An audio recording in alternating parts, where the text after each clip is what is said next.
Abramos a palavra de Deus em Apocalipse, capítulo 3. Apocalipse, capítulo 3, e nós faremos a leitura a partir do verso 7. Palavra de Deus, lá em Apocalipse, capítulo 3. Leitura a partir do verso 7. Nós estamos ouvindo acerca da carta de Cristo às 7 igrejas da Ásia Menor, também conhecidas como as igrejas do Apocalipse. Nós já vimos a carta que foi escrita a Éfeso, foi a primeira carta. João estava na ilha de Pátimos, e de lá então ele teve uma visão de Cristo, ele viu a Cristo pessoalmente, que ditou a ele a carta que deveria ser entregue a estas igrejas. Vimos então a igreja de Éfeso, depois a igreja de Esmirna, a terceira igreja foi a igreja de Pérgamo, a quarta igreja é a igreja de Tiatira, portanto a quinta igreja foi a igreja de Sardes, que vimos semana passada, e hoje nós veremos a igreja Filadélfia, que está no capítulo 3, do verso 7 até o verso 13. Diz assim a palavra de Deus: Ao anjo da igreja em Filadélfia escreve: Essas coisas diz o santo, o verdadeiro, aquele que tem a chave de Davi, que abre e ninguém fechará, e que fecha e ninguém abrirá. Conheço as tuas obras. Eis que tenho posto diante de ti uma porta aberta, a qual ninguém pode fechar. Que tens pouca força, entretanto, guardaste a minha palavra e não negaste o meu nome. Eis farei que alguns dos que são da sinagoga de Satanás, desses que a si mesmos se declaram judeus e não são, mas mentem, eis que os farei vir e prostrar-se aos teus pés e conhecer que eu te amei. Porque guardaste a palavra da minha perseverança, também eu te guardarei da hora da provação que há de vir sobre o mundo inteiro, para experimentar os que habitam sobre a terra. Venho sem demora, conserva o que tens, para que ninguém tome a tua coroa. Ao vencedor, faloei coluna no santuário do meu Deus, e daí jamais sairá. Gravarei também sobre ele o nome do meu Deus, o nome da cidade do meu Deus, a nova Jerusalém que desce do céu, vinda da parte do meu Deus, e o meu novo nome. Quem tem ouvidos, ouça o que o Espírito diz às igrejas. Irmãos, Filadélfia era uma cidade que ficava a cerca de 30 quilômetros a sudeste de Sardes, portanto estava mais ao sul, e ela estava localizada num vale. Ela estava localizada aos pés de platôs, que são aquelas montanhas, como o Monte Roraima, não é? Que parece uma mesa ou um banco, e essa igreja então estava ali num vale próximo a essa cadeia de platôs da região. Essa cidade de Filadélfia, ela foi fundada pelos reis de Pérgamo no 2º século antes de Cristo. Então, 200 anos antes de Cristo nascer, Pérgamo era um reino, e aí então eles fundam essa cidade, a cidade de Filadélfia. E é interessante perceber que o nome Filadélfia significa literalmente amor de irmão, porque fila vem de philos, que significa amor. Délfia vem de adelphos, que significa irmão. Então a palavra Filadélfia significa o irmão que ama, ou amor de irmão. E essa cidade, a cidade de Filadélfia, ela estava localizada numa importante estrada. Essa estrada, ela partia de Pérgamo e ia até a Laodiceia. Então, no meio dessa estrada, entre Pérgamo, que tinha aquela grande biblioteca, como nós vimos, e Laodiceia, que era uma importantíssima cidade, muito rica, estava então Filadélfia. Era uma cidade relativamente pequena, ela não tinha muita importância, mas obviamente ela estava num lugar chave entre essas duas cidades. Os irmãos se lembram que semana passada Quando nós estudávamos sobre Sardes, eu mencionei de um terremoto que aconteceu no ano 17 depois de Cristo. Depois que Cristo nasceu, Cristo deveria ter aí entre 13 a 17 anos, houve um grande terremoto que atingiu também Filadélfia. E as pessoas daquela cidade de Filadélfia eram reconhecidas como pessoas que tinham muito medo do terremoto, porque o terremoto praticamente devastou a cidade. Por isso foi necessário que o imperador Tibério, ele investisse dinheiro pesado ali para reconstruir o que poderia ser refeito. Então aquela cidade, os moradores, eles eram reconhecidos como pessoas que temiam muito acerca do terremoto. Agora, um dado importante que precisa ser dado aqui é que, apesar da cidade não ter muita importância comercial, mas existia ali uma grande comunidade judaica. Os judeus estavam ali presentes, eles tinham a sua sinagoga, suas práticas religiosas, o seu comércio, e eles estavam então presentes ali. Essa cidade era reconhecida também por ter um grande número de judeus, de famílias judaicas que moravam naquela cidade. A religião da cidade de Filadélfia, ela acompanhava a religião do império. Então eles tinham, obviamente, um templo que era dedicado ao imperador, tinha lá uma imagem do imperador. Os romanos gostavam muito de fazer isso, faziam imagens daqueles que eles iriam adorar, e então eles prestavam culto ao imperador. Mas também existia um templo a Dionísio, o que obviamente alguns sabem. Dionísio, ele já remetia a esses cultos orgiásticos, cultos onde eles faziam muitas festas, muita bebedeira, muita prostituição. Então essa cidade, ela era marcada por isso. Então a Filadélfia, apesar de ser pequena e uma cidade que temia muito a possibilidade de um terremoto, mas ela se apresentava como cidade, se apresentava como uma cidade imunda, uma cidade extremamente pecadora. Era uma Babilônia, por assim dizer. E a gente vai perceber que o Senhor Jesus, ele vai fazer um trocadilho pelo fato dessa cidade ser uma cidade também reconhecida como Corinto. Tantas outras cidades eram reconhecidas como cidades onde havia muitas festas religiosas, festas que afrontavam o Senhor com extremo pecado. E a igreja que estava ali em Filadélfia era uma igreja relativamente nova.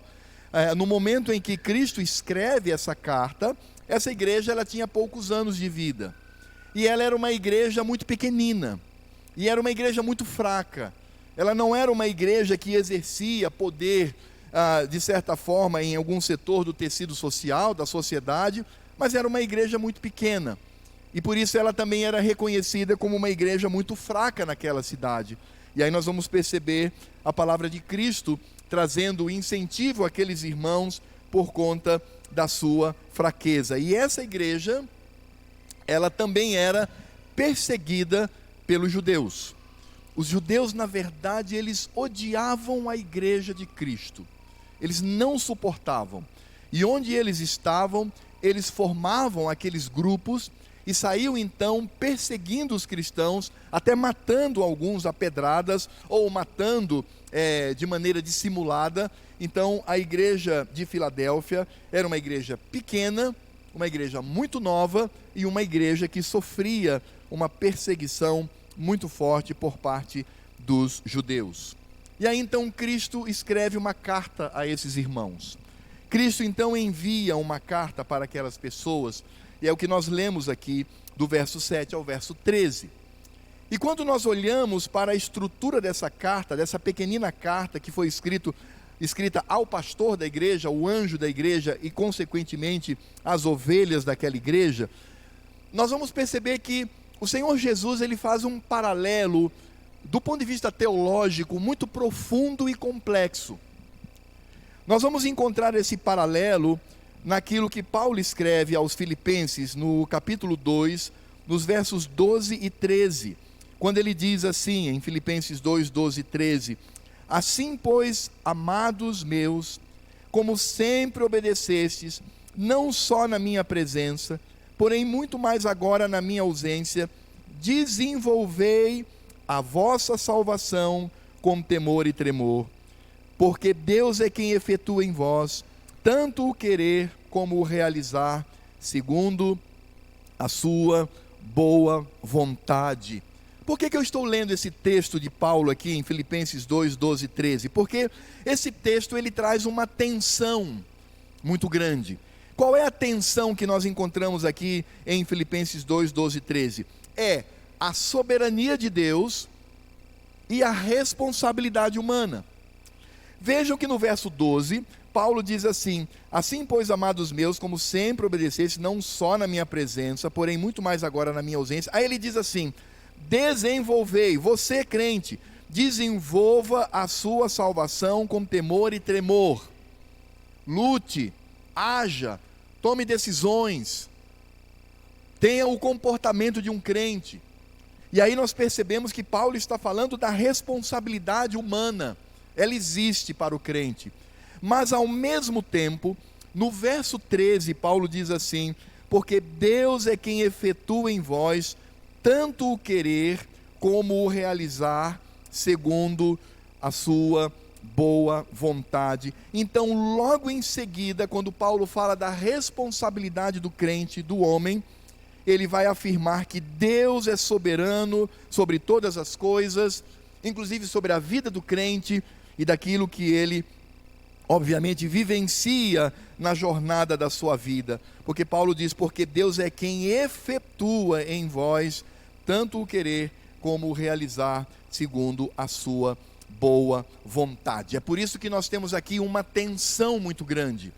Porque como nós podemos compreender um Deus que é totalmente soberano, e o fato de que o homem ele é responsável pela sua permanência na salvação de Cristo? E é exatamente essa tensão que nós vamos encontrar de forma muito clara aqui na carta de Cristo à igreja de Filadélfia. Então, como é que nós poderíamos perceber aqui essa tensão? Primeiro, percebendo que Cristo, de fato, ele fala sobre a soberania de Cristo sobre a igreja. Cristo, ele se coloca como soberano absoluto. No verso 7, ele já começa dizendo assim: estas coisas diz o santo, o verdadeiro, aquele que tem a chave de Davi, que abre e ninguém fechará, e fecha e ninguém abrirá. Quando o Senhor Jesus ele fala aqui que é o verdadeiro, esse verdadeiro não é na visão grega, porque verdadeiro para a visão grega é aquilo que está evidente. Não, a expressão verdadeiro aqui traz aqui a ideia judaica, a ideia dos hebreus, a ideia de Israel, ou seja, que verdadeiro aqui significa fiel. O que Jesus está dizendo é: eu sou fiel e eu sou o santo. Veja que Jesus está usando aqui duas palavras que serão desenvolvidas nessa carta. Primeiro ele diz: eu sou o santo. Lembrem-se de que Filadélfia era uma cidade extremamente perdida. Poderia ser comparado como Sodoma e Gomorra.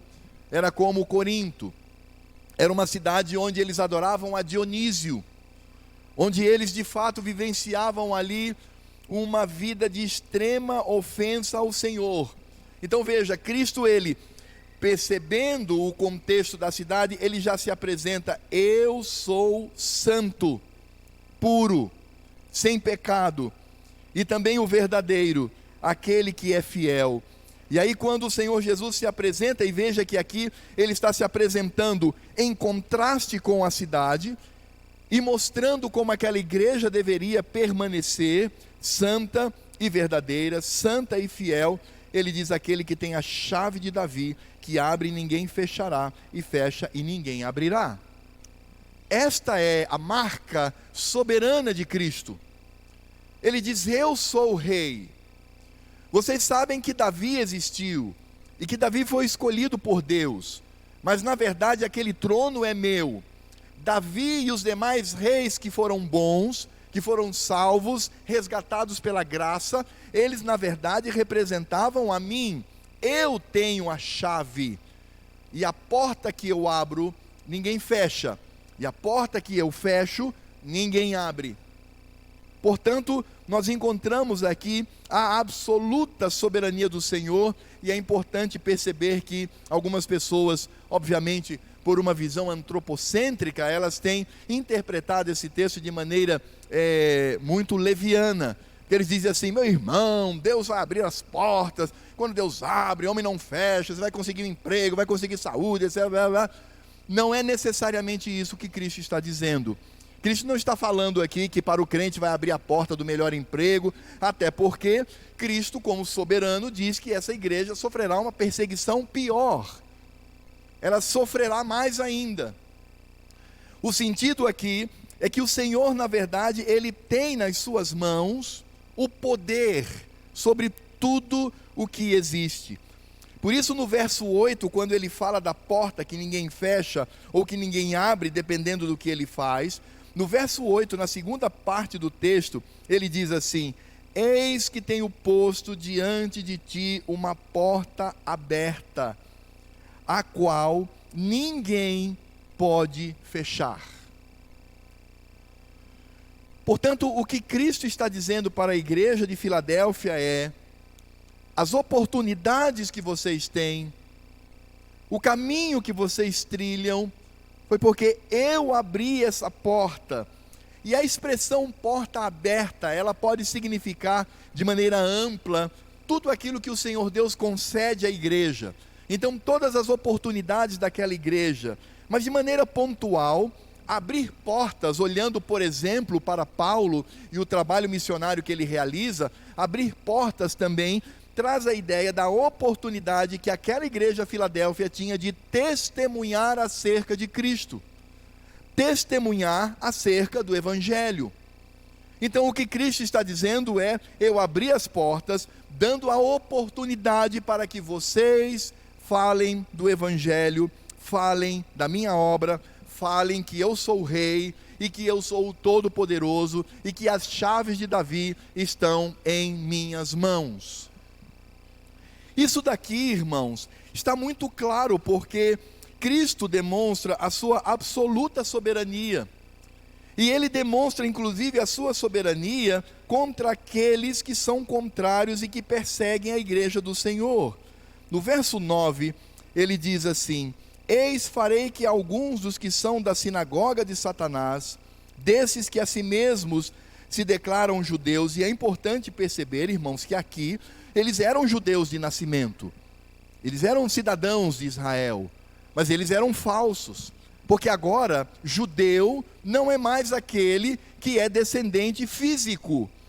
Judeu agora é aquele que está no corpo de Cristo. Então essa linguagem é uma linguagem que deve ser entendida dessa forma.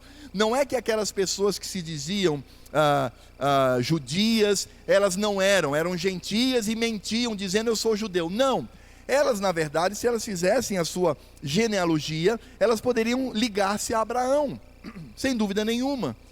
Mas agora Israel não é mais isto.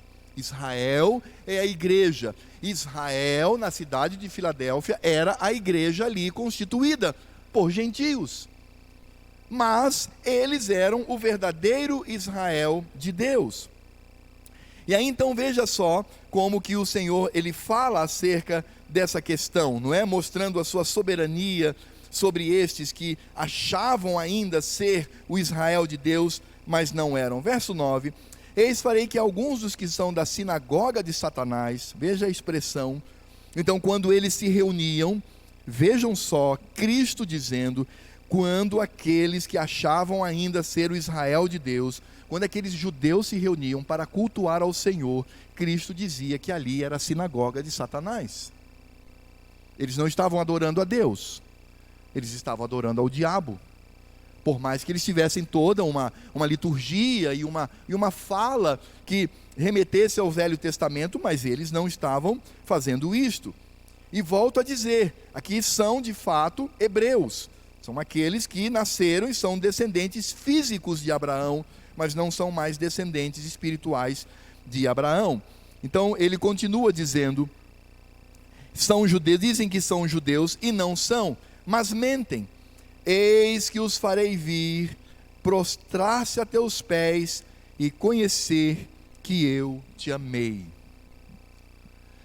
Veja como o Senhor, ele mostra aqui a sua total soberania.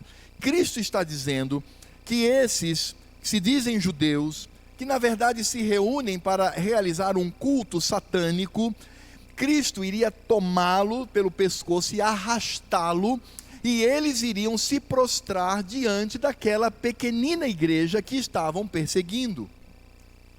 Ora, isso só pode acontecer pela soberania do Senhor, porque como uma igreja pequena, fraca, desprezível aos olhos humanos, tão pequenina, que não tinha nada que fazer, como é que agora essa comunidade judaica, essa grande comunidade, que não se restringia a Filadélfia, mas a toda a redondeza, como é que essas pessoas, que tinham de certa forma poder político, muitos judeus estavam ligados ao governo do Império Romano, como é que eles, sendo grandes comerciantes, eles eram empresários, eles tinham muito dinheiro, como é que essas pessoas agora iriam se encurvar diante de um grupo tão pequeno, aos olhos humanos, claro, pífio, fraco, sem relevância nenhuma?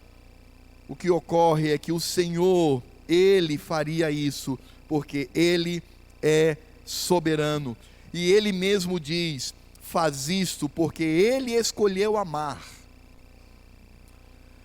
Cristo não amou a igreja de Filadélfia porque ela merecia ou porque ela era coitadinha. Cristo não ama os pecadores porque o pecador ele tem que ser alvo do amor obrigatório de Deus, de jeito nenhum. Cristo escolheu amar.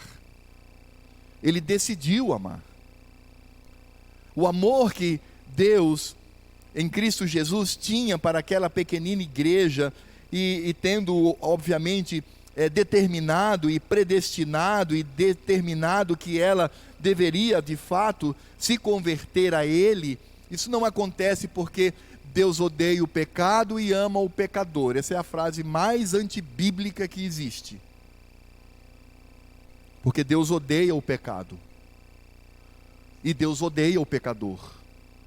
Porque se ele é pecador, ele está cheio de pecado. Mas Deus, na sua infinita misericórdia, Ele escolheu de livre e espontânea vontade, Ele mesmo decidiu amar alguns. E a resgatá-los do pecado. E para isso foi enviado Cristo, para morrer no lugar desse que Deus escolheu amar. Por isso que as Escrituras dizem que Ele nos amou primeiro. Não fomos nós que o amamos. Portanto, não somos nós que escolhemos a Cristo. Já viram uma frase também que é absolutamente antibíblica, estranha e dói aos ouvidos, quando a pessoa fala assim, eu aceitei a Jesus. Já viram essa frase? Fulano, aceite Jesus. Pecador aceitando Jesus? Pecador miserável, que merece o inferno, ele aceitar? Como assim aceitar? Não, Cristo nos aceita, Cristo nos recebe, e isso é um ato de amor. Pense bem com você mesmo, meu irmão, antes de que tudo existisse, antes da criação do universo, Deus te conheceu, Deus sabia o seu nome, e Deus disse, eu vou amar esta pessoa. Antes de que qualquer coisa existisse. E Ele criou então um plano para que você pudesse estar no rol daqueles que fazem parte do Israel de Deus, daqueles que fazem parte do corpo de Cristo. Isso é soberania. Isso é entender que de fato a salvação toda ela pertence ao Senhor, como nós encontramos lá em Jonas, a salvação pertence ao Senhor. Qual é a participação humana nisto? É só ser transformado pelo poder de Deus, é só entender a mensagem pela ação do Espírito Santo, porque um pecador, ele só pode entender a pregação do Evangelho se o Espírito do Senhor vier a ele e abrir o seu coração e a sua mente. Aí então ele ouve, ele entende e ele se rende aos pés de Cristo. O resto é endurecido. E sabe quem endurece o coração dessas pessoas? Deus. Para que elas não se convertam. Esse é o nível da soberania de Deus, que obviamente choca muito a nossa sociedade, tão humanista, tão pacifista, tão vitimista, tão em busca de uma autoestima. Claro que choca, porque nós queremos ter o poder de alguma coisa, nós queremos que alguma coisa esteja sob nosso poder. Não está, não. Tudo vem do Senhor. Ele determinou quem vai para o céu e Ele determinou quem vai para o inferno. E aos que vão para o céu, Ele abre o coração pelo seu Espírito Santo, Ele entende a pregação e se converte. Os que foram destinados por Ele mesmo para o inferno, Ele endurece o coração e Ele não se converte, não adianta. Ele pode passar a vida inteira mostrando claramente o que é o Evangelho. Ele não se converte, porque Deus endurece o seu coração. Todo mundo sabe aqui porque Cristo falou por parábolas, não sabe? Vocês já viram isso lá no Evangelho? Algumas pessoas dizem que Jesus falou por parábola porque ele era um excelente professor e ele utilizava as coisas da vida para exemplificar. Não, irmãos, não.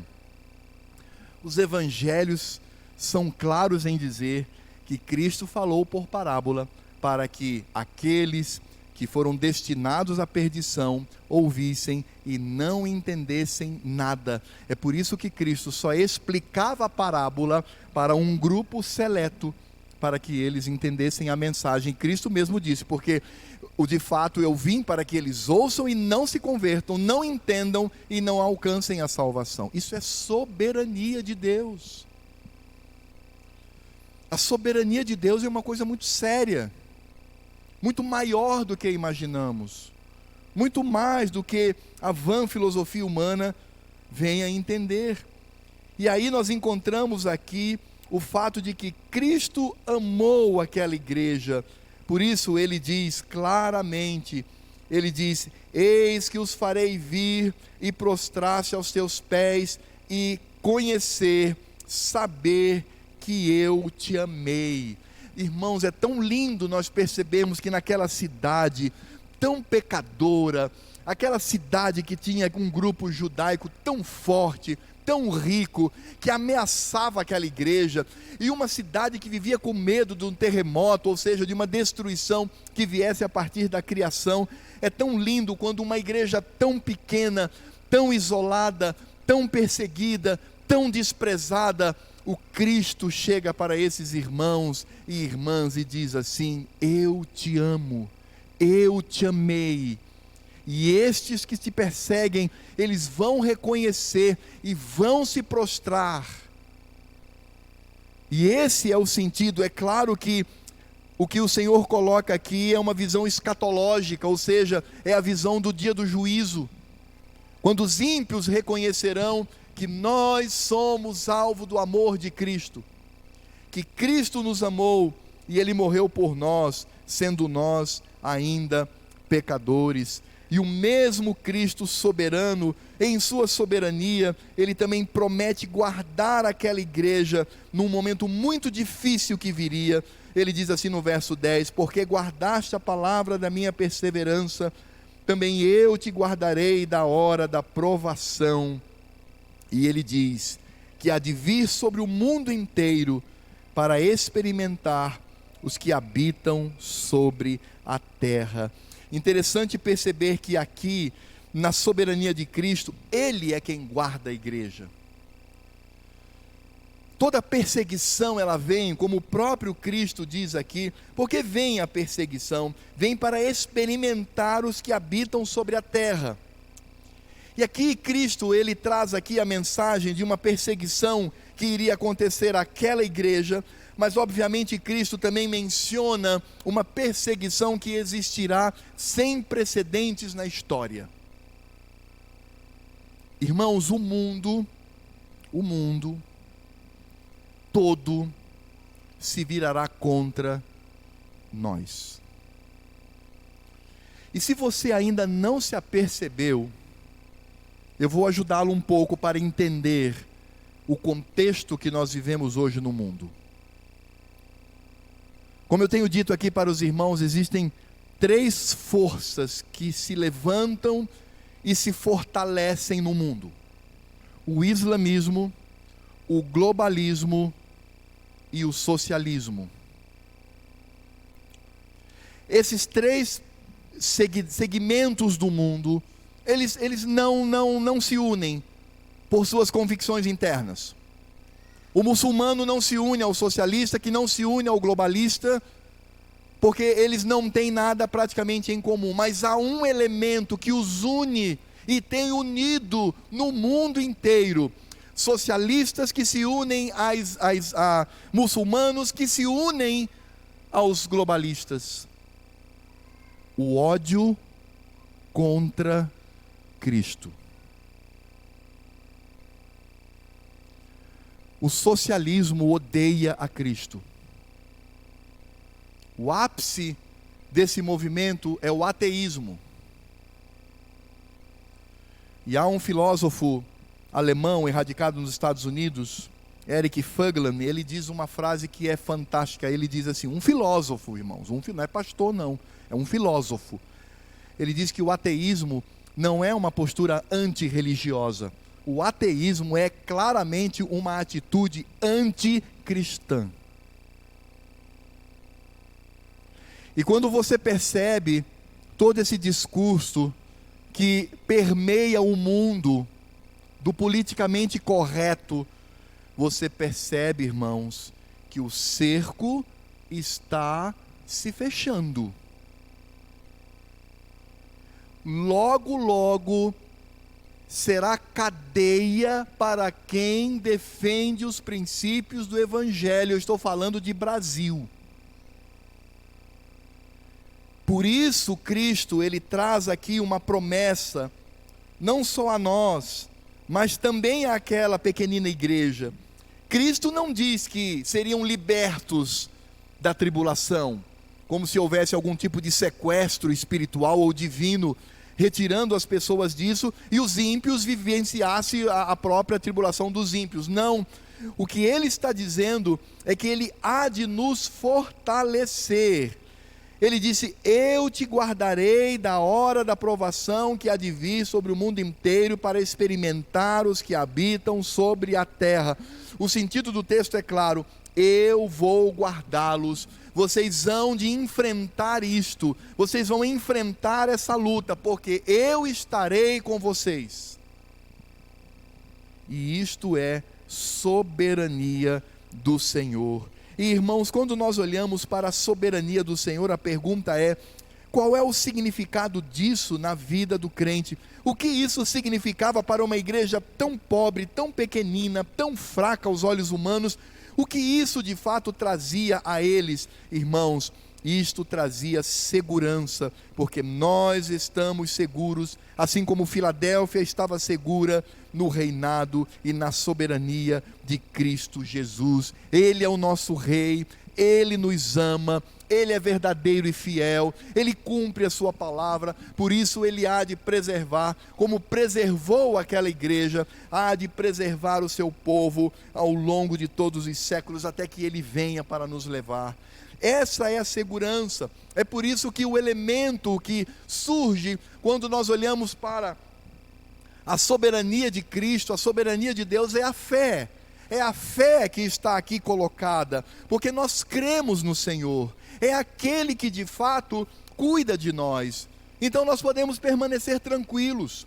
Não há por que temer a economia, não há por que temer os governos, não há por que temer a China, a Cuba, ou qualquer outra nação, não há por que temer o avanço, e os irmãos estão percebendo isso, o avanço muçulmano que vem desde os séculos na tentativa de dominar o mundo, porque esse é o objetivo deles. Nada disso nos faz temer, ainda que sejamos mortos, ainda que vejamos nossos filhos serem decapitados ou ter a sua cabeça estourada com um tiro, ainda que haja ameaças, Cristo há de nos guardar. Cristo há de nos guardar, porque Ele nos ama, porque Ele está conosco. É por isso que nós precisamos entender a expressão que diz que o mundo jaz no maligno e que o Deus desse século é o diabo. E em paralelo a isso, entender que Cristo há de nos guardar. E isto é soberania. Não depende de mim, não depende de ninguém, mas depende da soberania do Senhor. E isso faz com que a minha fé, ela desperte mais e mais. Eu tenho fé no meu Senhor, eu creio nessa palavra, eu creio nessa proteção, eu creio nesse amor, eu creio em Cristo, que é fiel e verdadeiro, o Santo, o Rei, que tem a chave nas mãos, e de que nada pode acontecer fora da sua vontade. Eu creio, e portanto, sou movido pela fé. Mas, meus irmãos, essa soberania de Deus, ela não anula a nossa responsabilidade como crentes. Como certa vez eu ouvi, estava no seminário ainda, e um colega meu, que estava lá fazendo curso de teologia para ser ordenado pastor, e hoje está no mundo. Irmãos, porque é assim mesmo, seminário para pastor. Quando eu fui para lá, eu achava que era um lugar que só tinha crente, né? Maravilha, vi cada coisa, irmãos, que vocês nem imaginam. E esse sujeito chegou para mim e falou assim: Alfredo, a doutrina da predestinação é tão maravilhosa. Eu disse: é verdade, meu irmão, é maravilhosa. É porque mesmo que eu queira, mesmo que eu lute, mesmo que eu deseje, mesmo que eu ainda vá para o mundo, tenha uma vida assim, né, dissoluta, eu ainda vou para o céu. Eu disse: epa, irmão, aí não. De onde você tirou isso? Que história é essa? Irmãos, a fé que nos faz crer na soberania de Deus não retira a nossa responsabilidade como crentes. É por isso que, diante da soberania do Senhor, Cristo ressalta a responsabilidade daquela igreja. No verso 8, quando ele fala sobre a porta que está aberta, ele diz assim, lá no finalzinho: que tens pouca força, entretanto guardaste a minha palavra e não negaste o meu nome.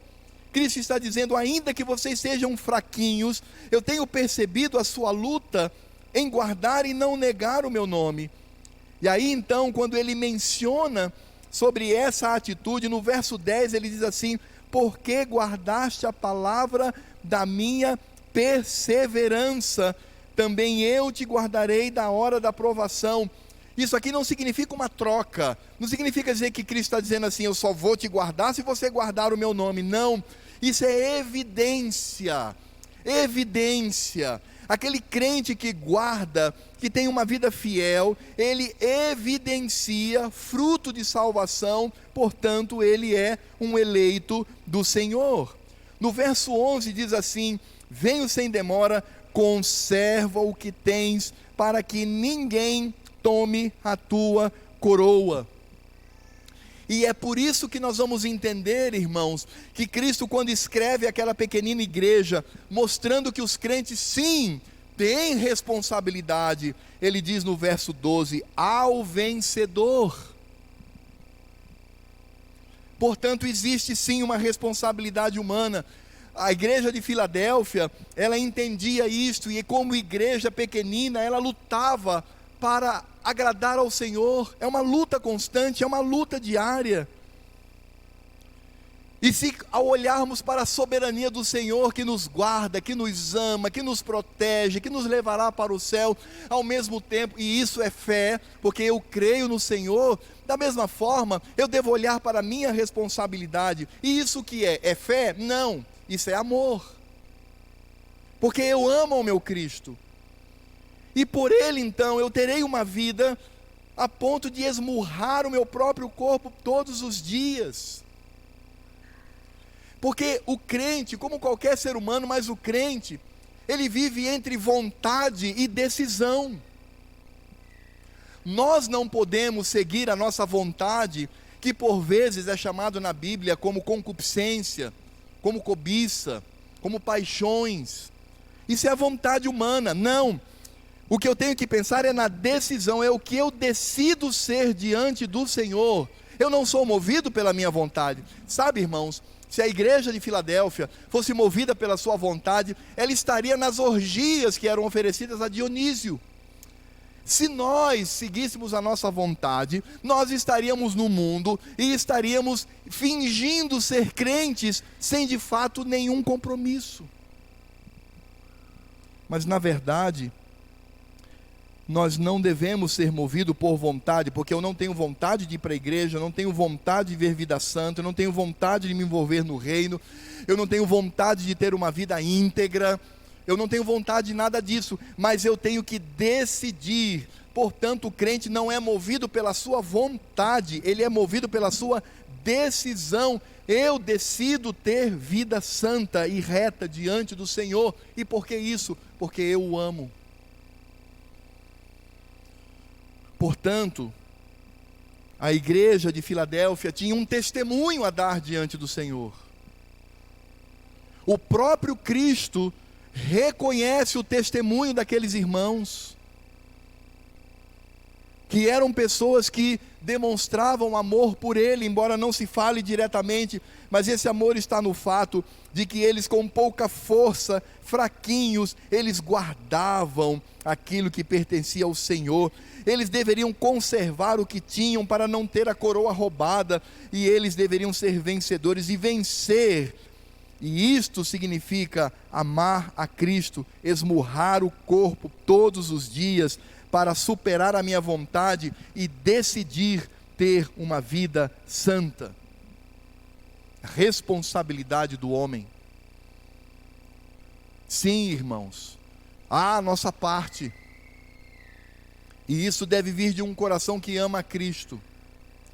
Quando nós buscamos a santidade, devemos fazer porque amamos ao nosso Deus, porque essa é a vontade dEle. Nós sabemos disto. O filho, por exemplo, quando quer demonstrar amor por seus pais, vai fazer aquilo que os seus pais mais gostam. O cônjuge, quando ele quer demonstrar amor pelo seu cônjuge, ele vai fazer aquilo que o seu cônjuge mais gosta. O que é que Deus espera de nós? Uma vida santa, uma vida reta, uma vida íntegra, uma vida envolvida no seu reino, envolvida na igreja, envolvida, irmãos, no evangelho, na lei do Senhor. Por isso nós não podemos ter aquela visão daquele coitado lá do seminário. Não, Deus é soberano, e mesmo que eu não queira, mesmo que eu faça algumas estripulias, eu ainda vou para o céu. Não. Nós devemos entender o que Cristo diz: conserva o que tens, para que ninguém tome a tua coroa. E isto é amor. Portanto, se olhamos para a soberania do Senhor, é fé. Se olhamos para a nossa responsabilidade, é amor. Restou apenas um ponto: a esperança. Porque é fé, amor e esperança na vida do crente. E onde está a esperança? Está no verso 12. Ao vencedor faloei coluna no santuário do meu Deus, e daí jamais sairá. Gravarei também sobre ele o nome do meu Deus, o nome da cidade do meu Deus, a nova Jerusalém que desce do céu, vinda da parte do meu Deus, e o meu novo nome. Cristo está falando aqui, irmãos, de uma realidade presente e ao mesmo tempo futura. Quando ele fala que nós seremos coluna do santuário, ou seja, aquele que está presente constantemente no templo do Senhor, nós podemos nos lembrar em 1 Timóteo 3,15, quando diz que a igreja é coluna e baluarte de Cristo, onde nós estaremos firmados na casa do Senhor, onde nós podemos perceber o desejo de Davi, quando ele diz: Senhor, o meu desejo é morar na tua casa por toda a eternidade. E de fato Cristo faz isso conosco, e isso não acontece apenas agora, mas acontecerá em toda a sua plenitude no futuro, porque ele diz que sobre o crente terá o nome de Deus Pai, terá o nome de Jerusalém, e terá o novo nome de Cristo, Jesus. O novo nome do Senhor da nossa vida é Jesus. e esse nome estará sobre nós. E ele fala então que esta cidade, ela há de descer de Deus. E aí agora, irmãos, quando eu falei lá no início do contraste, vendo Filadélfia como um tipo de Babilônia, ou um tipo de Sodoma e Gomorra, veja só o que ele diz. Ele diz o seguinte: faloei coluna no santuário do meu Deus, e daí jamais sairá, ninguém há de arrebatar, ninguém tem poder para retirar. Por isso que Jesus diz: aquele que vem a mim, de maneira nenhuma eu lançarei fora, de maneira nenhuma poderá ser arrebatado. E ele diz: gravarei sobre ele o nome do meu Deus, Javé está gravado em nós, o nome da cidade do meu Deus, a nova Jerusalém, que desce do céu, vinda da parte de Deus, a cidade santa. E aí nós vamos encontrar uma nova tensão. Vejam como um texto tão simples traz tantas tensões teológicas profundas, porque aqui existe a tensão de que aqueles crentes já viviam na Jerusalém, já eram coluna do Senhor, já tem o nome de Deus gravado, o novo nome de Cristo gravado sobre si, e vivenciam isso na terra. Imaginem que a igreja de Filadélfia contrastava com aquela cidade. Enquanto eles adoravam a Dionísio, adoravam ao imperador, aquela igreja pequenininha, fraquinha aos olhos humanos, estava adorando a Cristo. Que privilégio! Mas aqui também há um aspecto escatológico, porque fala da cidade santa que há de descer, a cidade de Jerusalém, onde nós moraremos. É por isso que aqui temos a esperança. Irmãos, nós não somos movidos apenas por fé, quando nós reconhecemos a soberania do Senhor. Nós não somos movidos apenas pelo amor, quando reconhecemos a nossa responsabilidade, mas nós também somos movidos pela esperança, não só daquilo que já vivemos, mas por aquilo que iremos vivenciar no futuro. E é por isso que nós podemos aplicar essa mensagem ao nosso coração, quando nós falamos de fé, amor e esperança. E esses três, na verdade, são os que nos conduzem. E desses, a fé e a esperança deixarão de existir quando estivermos com o Senhor, e o amor há de nos acompanhar, o amor a Cristo, ter uma vida santa por toda a eternidade. Por isso, meus irmãos, em primeiro lugar, nós precisamos entender que nós, como igreja, devemos estar em paz, porque estamos debaixo da soberania do Senhor. Precisamos ter fé. A perseguição, ela existe. A perseguição virá sobre nós de forma muito forte. Nós um dia enfrentaremos a própria morte, porque até que Jesus venha, ninguém vai ficar aqui como peça de museu, a não ser que façam uma mumificação de você. Aí tudo bem, você pode ficar como uma múmia lá, velha, no museu, mas ninguém fica. Nós vamos enfrentar. Nós vamos enfrentar a nossa própria morte, nós vamos enfrentar a morte dos nossos entes queridos, nós vamos enfrentar a perseguição, podemos perder tudo por causa da nossa fé, mas ainda assim estamos debaixo da proteção do Senhor, o Deus que tem a chave de Davi nas mãos, aquele que reina sobre todas as coisas, aquele que abre a porta para a sua igreja, porta esta que ninguém pode fechar. É por isso que essas ameaças que surgem, este ódio contra o Evangelho, esta atitude do mundo em nos encurralar cada vez mais. Hoje, se alguém denuncia que um crente, por exemplo, usa da disciplina física, pode ir preso. É assim que as coisas estão acontecendo. Hoje, se uma igreja se nega a fazer qualquer tipo de cerimônia para setores pecaminosos da sociedade, o pastor pode ir preso. É assim que está o mundo. Mas nós cremos no Senhor. E não há por que temer, não há por que ter medo. Quem deveria ter medo é aquele profano do mundo que nega Cristo. Esse deve temer, porque ele há de experimentar a ira do Senhor no dia do juízo. Mas nós não só experimentaremos, mas experimentamos o amor e a graça do Senhor e aquele que cuida de nós. Nós somos filhos de Deus, nós somos a menina dos olhos do Senhor. Tudo que fazem contra nós, fazem contra Cristo, porque nós somos o corpo de Cristo, nós somos o corpo dele aqui nessa terra. É por isso que quando Saulo ele está indo para Damasco e cai por terra, o próprio Cristo diz assim: Saulo, Saulo, por que você está me perseguindo, Saulo? Não é, Senhor, mas eu estou perseguindo a igreja. Não, você está me perseguindo, porque é meu povo. E é por isso que devemos estar tranquilos e em paz, movidos pela fé, sabendo que o Senhor é aquele que tem o controle de todas as coisas e é aquele que cuida de nós. E de que o que nos aguarda no futuro é uma vida gloriosa ao seu lado. Mas também, irmãos, além de ficarmos em paz, precisamos também ficar alertas, porque devemos guardar e conservar o que temos por amor a Cristo. Que história é essa de que eu posso pecar porque Deus é bonzinho e Ele vai me perdoar? Que história é essa?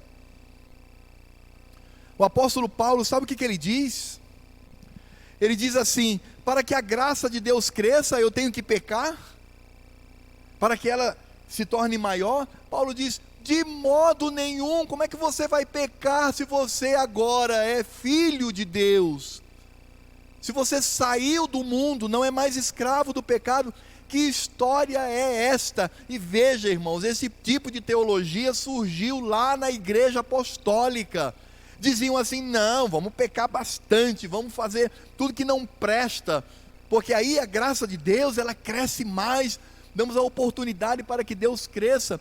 É a mesma coisa daquela pessoa que diz assim: ah, meu irmão, no final das contas eu vou para o céu. Vai não, irmão, vai não, não vai não. Nós precisamos demonstrar fruto de arrependimento, isso é uma luta diária. Precisamos demonstrar que somos santos e filhos do Senhor, no convívio com o cônjuge, convívio pais e filhos, convívio com os irmãos, no trabalho, em tudo que fizermos, e é uma luta. E quando nós pecamos, nós temos que nos arrepender e dizer: Senhor, estou arrependido do meu pecado, ó Pai, cura-me, sara-me, perdoa-me, e Ele nos perdoa por amor. Por isso, irmãos, se por um lado podemos ficar em paz, tranquilos, movidos pela fé, que Cristo é aquele que nos ama e há de nos guardar como seu próprio corpo. É tão lindo isso, Cristo nos guarda como seu próprio corpo. Nós também devemos estar alertas e devemos guardar e conservar o que temos por amor a esse Cristo. E, irmãos, além de ficarmos em paz pela soberania do Senhor, alertas pela nossa responsabilidade, nós também devemos ficar alegres, porque o nosso presente e o nosso futuro é glorioso. Esperança no Senhor. Nós não temos ideia, nós não sabemos, não temos a dimensão do que será a eternidade com Cristo. Os irmãos imaginam que nós estaremos eternamente com Ele, iremos nos reconhecer. As pessoas às vezes fazem aquela pergunta: pastor, eu vou reconhecer meu pai? Vai. Meu esposo? Vai reconhecer sim. Os meus filhos? Você vai reconhecer a todos. Nós nos reconheceremos lá. Obviamente que na eternidade não haverá mais casamento, não haverá mais procriação, não haverá mais nada disso, mas nós vamos nos reconhecer lá. E essa esperança é a que nos move também, porque vale a pena servir ao Senhor. Agora é importante pensar que nessa tensão aqui entre o agora e o que ainda virá, ou teologicamente falando, o já e o ainda não, deve estar no nosso coração. Nós já estamos com Cristo, nós já temos comunhão com Ele, já vivemos a Nova Jerusalém, já somos o Israel de Deus, mas não ainda em sua plenitude, porque na plenitude nós estaremos na presença física de Cristo. E como é que nós podemos entender isso? Lá em 1 João capítulo 3, do verso 1 ao verso 6, ele nos traz esse mistério dessa esperança do que já vivemos e ainda viveremos no futuro. Ele diz assim, 1 João capítulo 3, de 1 a 6, vede que grande amor nos tem concedido o Pai, a ponto de sermos chamados filhos de Deus. E de fato, somos filhos de Deus. Por essa razão, o mundo não nos conhece, porquanto não o conheceu a Ele mesmo. Verso 2 diz assim, amados, agora, já, neste exato momento, aqui, somos filhos de Deus. É o já, é o aqui, é o agora, somos filhos de Deus. Mas ele segue dizendo, e ainda não se manifestou o que haveremos de ser. Esse é o ainda não. Porque somos de fato já filhos de Deus, mas ainda não se manifestou, como ele mesmo diz, o que seremos. Então, já somos crentes, já vivemos a presença de Cristo, já temos as bênçãos, mas ainda não se manifestou a plenitude que virá. Por isso ele diz, agora somos filhos de Deus, e ainda não se manifestou o que haveremos de ser. Sabemos que quando ele se manifestar, seremos semelhantes a ele, em santidade, em veracidade, em fidelidade, porque haveremos de vê-lo como ele é, nós veremos a Cristo face a face, e a si mesmo se purifica todo que nele tem esta esperança, como ele é puro. Todo aquele que pratica o pecado também transgride a lei, porque o pecado é a transgressão da lei. Sabeis também que ele se manifestou para tirar os pecados, e nele não existe pecado. Todo aquele que permanece nele não vive pecando. Todo aquele que vive pecando não o viu, nem o conheceu. O já e o ainda não. Já somos filhos de Deus, já vivemos as suas bênçãos, mas ainda não na sua plenitude. É isto que nós encontramos aqui na carta de Cristo à igreja de Filadélfia.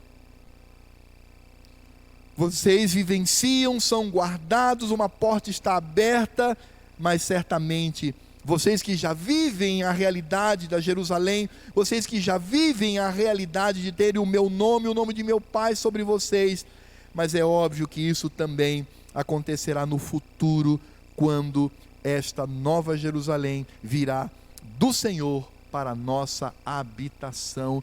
E isso nos remete, quando nós nos fiamos na esperança do Senhor, isso aponta para algo maravilhoso. Nós não somos deste mundo.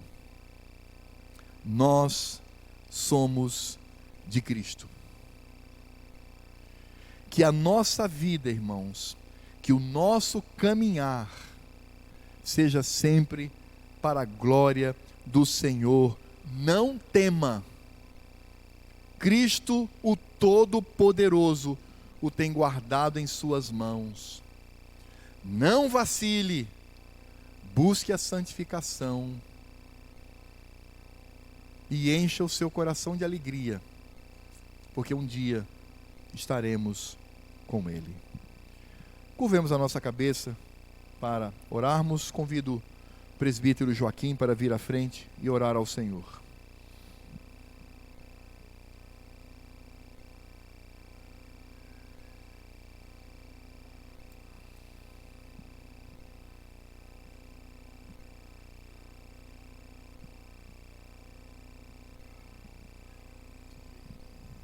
Oremos. Amado Deus e Pai, nós te louvamos, Deus, pelo teu dia.